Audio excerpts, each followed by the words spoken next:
Auzubillahiminash-shaytanir-rajim. Bismillahir-rahmanir-rahim.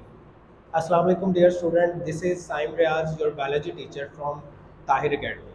And today we are going to learn about the FSC Pre-Medical 12th class biology pairing scheme. So let's start.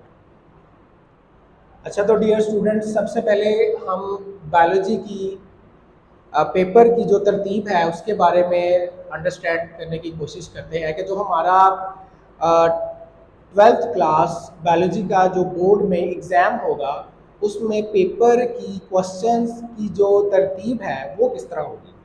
तो सबसे पहले बच्चों, जैसा कि हमें पता है कि हमारा जो क्वेश्चन नंबर 1 है वो MCQs का होगा, और आपको पता है कि बायोलॉजी में हमारे पास टोटल नंबर ऑफ MCQs कितने आते हैं, 17 marks. And you guys all know that each MCQs carry 1 mark. So total MCQs के जो हमारे पास मार्क्स हैं वो 17 है। तो अभी हम चैप्टर वाइज तरतीब देखते हैं कि हमारे पास हर चैप्टर में से कितने MCQs आएंगे और मैक्सिमम नंबर ऑफ MCQs किन चैप्टर्स में से आएंगे। तो सबसे पहले हमारा चैप्टर नंबर 15 आ जाता है। चैप्टर नंबर 15 में से बच्चों हमारे पास टोटल नंबर ऑफ MCQs जो है वो 1 आएंगे, और अगर मैं टोटल नंबर की बात करूं जो हमारे चैप्टर नंबर 15 होम्योस्टेसिस में से मार्क्स का पेपर बनना है वो है 11, जिसमें 6 मार्क्स के हमारे शॉर्ट क्वेश्चंस होंगे और 4 मार्क्स का एक हमारा लॉन्ग क्वेश्चन आएगा। Going forward chapter number 16 sport and movement से बच्चों हमारे पास 2 MCQs, 6 मार्क्स के शॉर्ट क्वेश्चंस और 4 मार्क्स का एक लॉन्ग क्वेश्चन आएगा।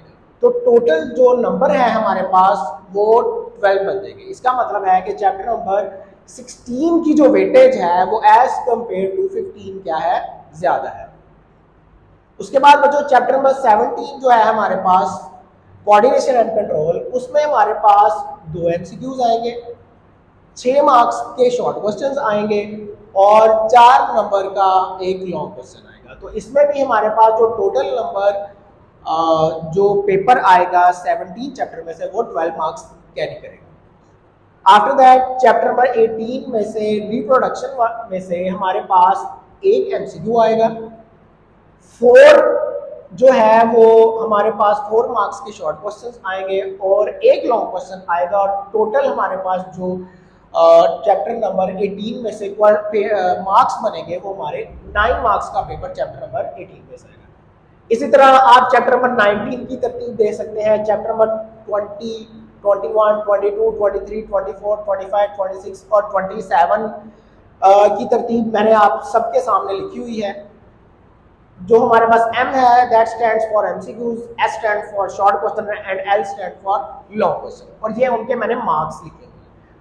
मैं इनमें से जो हाईलाइट करने जा रहा हूं चैप्टर्स, मेरे नजदीक ये खासी इंपॉर्टेंस के हामिल हैं, जिसमें चैप्टर नंबर 23 आ जाता है, चैप्टर नंबर 20 आ जाता है, और इसी तरह हमारे पास चैप्टर नंबर 17 आ जाता है, चैप्टर नंबर 16 आ जाता है,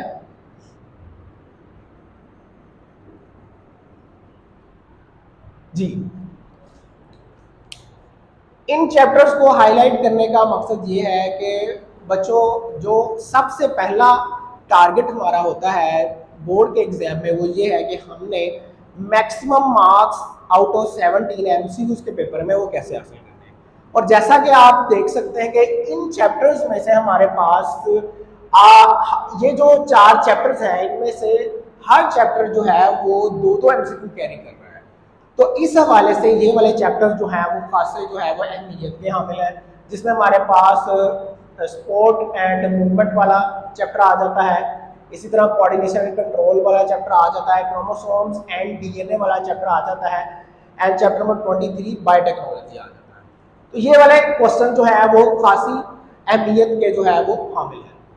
आफ्टर दैट गोइंग फॉरवर्ड हम ये यहाँ तक हमारा जो है वो क्वेश्चन नंबर 1 जो है वो कंप्लीट हो जाता है, और आपको पता है कि क्वेश्चन नंबर 1 का पेपर कंप्लीट होने के बाद आपसे ले लिया जाता है और आपने अकॉर्डिंगली ABCD ऑप्शन जो हैं अपने क्वेश्चन जो आपके आंसर शीट होगी आपने उसके ऊपर अकॉर्डिंगली बबल्स को फिल करना होता है और वो बहुत केयरफुली आपने करना होता है। कोशिश करें कि आप एक अच्छी अनयूज्ड मार्कर लेके जाएं और पेन से बिल्कुल भी जो है वो एमसीक्यूज आप फिल ना करें, बिकॉज समटाइम्स ऐसा होता है कि हमारी जो इंक है जो पेन में होती है वो जब हम बबल फिल करने लगते हैं तो वो फैल जाती है, जिसकी वजह से हमारी जो आंसर शीट है उसमें वो खराब हो जाती है और वो दूसरे एमसीक्यूज को भी मुतासिर करती है।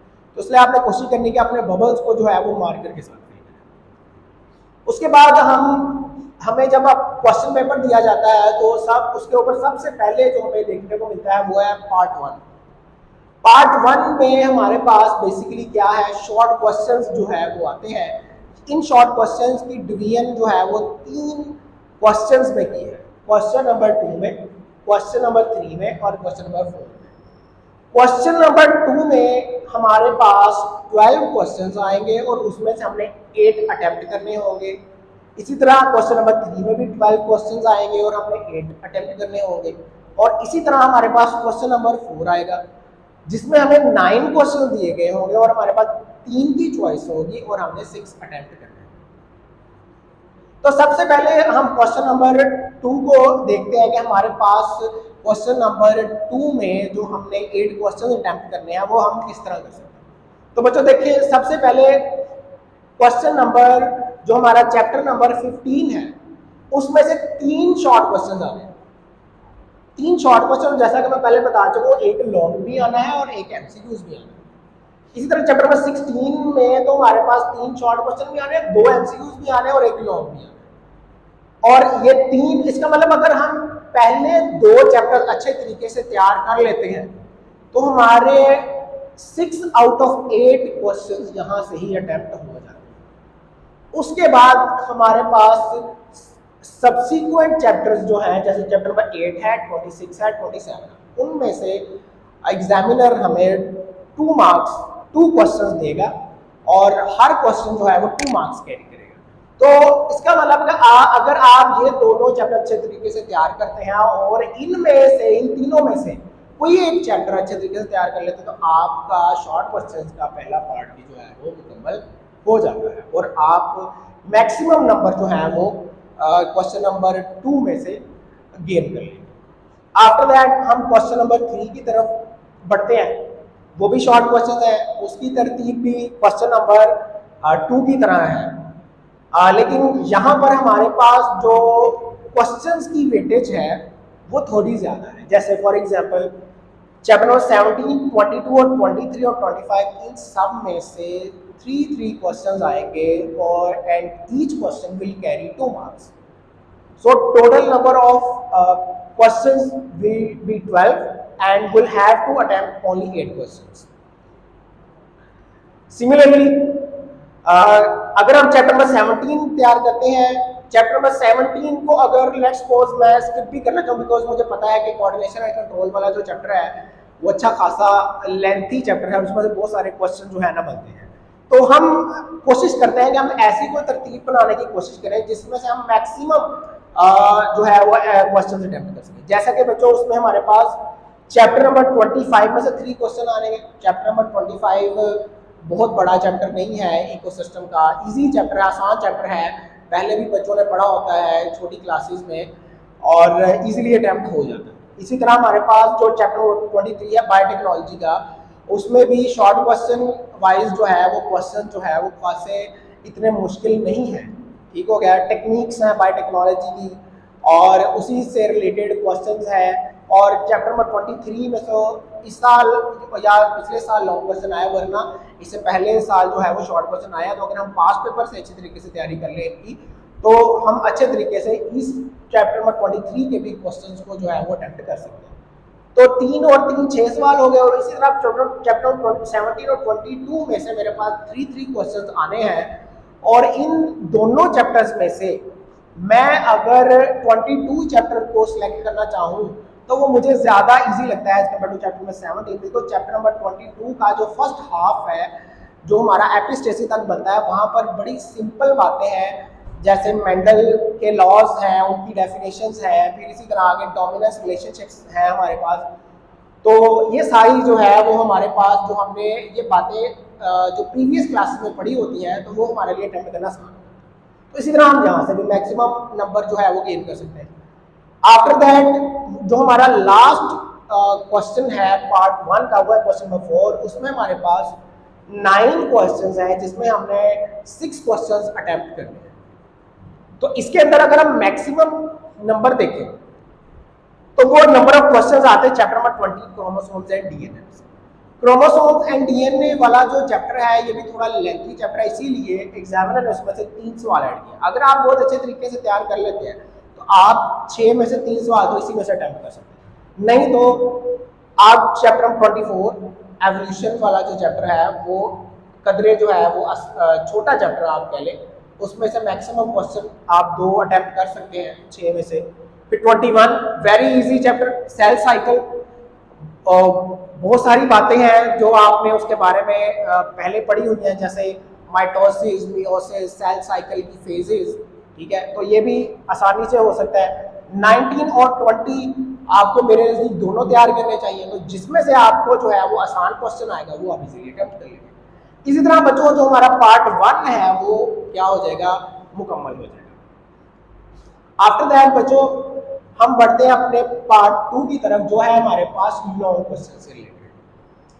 अब जो हमारे पास total number of long questions हैं वो है हमारे पास 4, क्योंकि यहाँ पर हमारे पास जो शॉर्ट क्वेश्चंस थे वो क्वेश्चन नंबर 4 पे एंड हुए थे। अब हमारे पास क्वेश्चन नंबर 5, 6, 7, 8 और 9, इनमें से हमारे लॉन्ग क्वेश्चंस आएंगे। तो अगर मैं क्वेश्चन नंबर 5 की बात करूं तो क्वेश्चन नंबर 5 जो है वो पेयर बनाएगा 15 और 21 का। 15 और 21 का जो पेयर है हमारे पास, ये बच्चों बहुत ही एक इजी पेयर है। फर्स्ट चैप्टर हमने स्टार्ट से प्रिपेयर किया होता है, और इसी तरह जो चैप्टर नंबर 21 है सेल साइकिल, उसमें से लिमिटेड अमाउंट ऑफ या लिमिटेड नंबर ऑफ क्वेश्चन जो है वो हमारे पास अवेलेबल है, जो कि बहुत ज़्यादा लेंथी नहीं है। तो ये पेयर जो है हम इजीली अटेम्प्ट कर सकते हैं 8 मार्क्स के लिए। फिर क्वेश्चन नंबर 6 है which is a pair of 16 plus 25। 16 plus 25 में 16 का जो फर्स्ट हाफ है, जहां तक हम मसल्स के बारे में स्टडी करते हैं, वो वाला पार्ट इंपॉर्टेंट है। पर्टिकुलरली जो हमारे पास जहां से मसल्स और रिपेयरिंग ऑफ ब्रोकन बोन्स का जो पोर्शन स्टार्ट हो रहा है, वहां से लेकर मसल्स तक हमारे पास लॉन्ग क्वेश्चन जो मैक्सिमम बनते हैं वो बोर्ड में हमसे पूछे गए हैं। तो ये भी कदरे प्रिडिक्टेबल चैप्टर है और इसको हम कर सकते हैं। और इसके साथ चैप्टर 25 इकोसिस्टम वाला चैप्टर है, जो कि मेरे नज़दीक बहुत ही आसान चैप्टर है, और मैक्सिमम बच्चों को चाहिए कि वो उस चैप्टर को अच्छे तरीके से प्रिपेयर करें। तो ये 2 चैप्टर हमारे पास पूरे हो जाते हैं, ऑलमोस्ट 8 मार्क्स इसमें से और 8 मार्क्स फर्स्ट पार्ट में, क्वेश्चन नंबर 5 में से। उसके बाद अगर हम तरतीब देखें तो 7, 8 और 9 में से अगर कोई आसान पेयर मुझे बनता हुआ नजर आता है तो वो बेसिकली 18 प्लस 22 का पेयर नजर आता है। इसकी मैं लॉजिक आपको बताता हूँ कि जो चैप्टर नंबर 18 है वहां पर रिप्रोडक्शन में हमारे पास जो मैक्सिमम लॉन्ग क्वेश्चंस हैं वो बच्चों स्टार्ट होते हैं जहां से हमारे पास मेल रिप्रोडक्टिव सिस्टम स्टार्ट होता है, और वहां से लेकर towards the end of the chapter sexually transmitted diseases तक। तो इसका मतलब है कि अगर हम चैप्टर नंबर 18 को थोड़ा सा प्रिडिक्ट करके पढ़ना चाहें तो हमारे पास लिमिटेड अमाउंट ऑफ क्वेश्चन निकल आते हैं जो बार बार बोर्ड में पूछेंगे। और सेम यही बात मैं चैप्टर 22 के बारे में करना चाहूँगा, वेरिएशन एंड जेनेटिक्स के बारे में करना चाहूँगा, कि जो हमारा फर्स्ट पार्ट है जहाँ पर हमारे पास कंटिन्यूअस और डिसकंटिन्यूअस वेरिएशन आती है, उससे पहले तक हमारे पास मैक्सिमम क्वेश्चन बन जाते हैं जो इजी हैं, इजी टू अंडरस्टैंड है, और बच्चा उनको बड़े अच्छे तरीके से समझ लेता है और उनको अटेम्प्ट भी कर लेता है। और बहुत लेंथी क्वेश्चन है, जैसे उसमें एपिस्टेसिस है, उसकी टाइप बॉम्बे फेनोटाइप की है, डोमिनेंस रिलेशनशिप्स है। ठीक है, तो ये वाला पेयर जो है ना वो इजी है। तो आपने देखा कि हम बिल्कुल किसी तरह अगर हम वेटेज वाइज स्टडी करें, बायोलॉजी के पेपर को अंडरस्टैंड करने की कोशिश करें, तब भी हम जो है मैक्सिमम जो नंबर है हमारे 85 हम बच्चों गेन कर सकते हैं। अगर एटलीस्ट 85 नहीं तो 80 प्लस आउट ऑफ 85 गेन हम कर सकते हैं। ये कोई डिफिकल्ट टास्क नहीं है अगर हम स्मार्टली स्टडी करें। हार्ड वर्क और स्मार्ट वर्क में फ़र्क होता है। अगर हार्ड वर्क करने वाला इंसान दुनिया में कामयाब होता ना बच्चों, तो मजदूर से ज़्यादा हार्ड वर्क कोई नहीं करता। लेकिन हमें हमेशा फोकस करना चाहिए स्मार्ट वर्क के ऊपर। अगर हमारे पास एक अपॉर्चुनिटी है, पेयरिंग स्कीम अगर हमें प्रोवाइड की गई है, तो हमें उसके अकॉर्डिंगली हम मैक्सिमम तैयारी जो है वो अपनी कर सकते हैं। और इसी तरह 1724 है, इसमें से भी हमें इसका पेयर बनेगा 19 और 23 का पेयर बनेगा। ये 17 और इसमें हमारे पास जो चैप्टर नंबर 19 है वो ऑलमोस्ट में से मैं समझता हूँ कि वो चैप्टर थोड़े कंसेप्ट वाइज ज़्यादा इंपॉर्टेंट हैं और उनको समझना जो है वो बहुत ज़रूरी है अगर आपने उनमें से क्वेश्चंस अटेम्प्ट करने हैं। जैसे chapter number 19 growth and development से हमारे पास डेवलपमेंट ऑफ चिक आ जाती है। तो डेवलपमेंट ऑफ चिक जो है एक खासा लेंथी टॉपिक है जिसको अंडरस्टैंड किए बगैर उसकी तैयारी करना डिफ़िकल्ट है। इसी तरह हमारे पास जो role of nucleus in development है, फिर साइटोप्लाज्म का रोल है, मॉर्फोजेनेटिक डिटर्मिनेंट्स की बातें चैप्टर नंबर 19 में है। तो ये सारी कंसेप्चुअल टर्म्स है जिनको अंडरस्टैंड करना जरूरी है। तो ओवरऑल अगर मैं अटेम्प्ट करना चाहूँ पेयर, तो मेरे पास 6 question number 6, question number 5 and after that question number 8 ये मुझे हेल्प करेंगे अपने लॉन्ग क्वेश्चन वाले पार्ट को मुकम्मल करने में। जहाँ पर हमारा पार्ट टू दी एंड हो जाता है। अब इसके बाद बच्चों अगर मैं बात करना चाहूँ कि अगर हम मिनिमम वेटेज देखें जिससे हम बायोलॉजी के पेपर को पास कर सकें। अगर कोई बच्चा कहता है कि मैंने तैयारी जो है वो मेरी इतनी अच्छी नहीं है, तो मैं चाहता हूँ कि मैं बायोलॉजी के पेपर में सिर्फ पास आउट हो जाऊँ किसी तरह, तो सबसे पहले उसको ये पता होना चाहिए कि minimum passing marks out of 85 है कितने।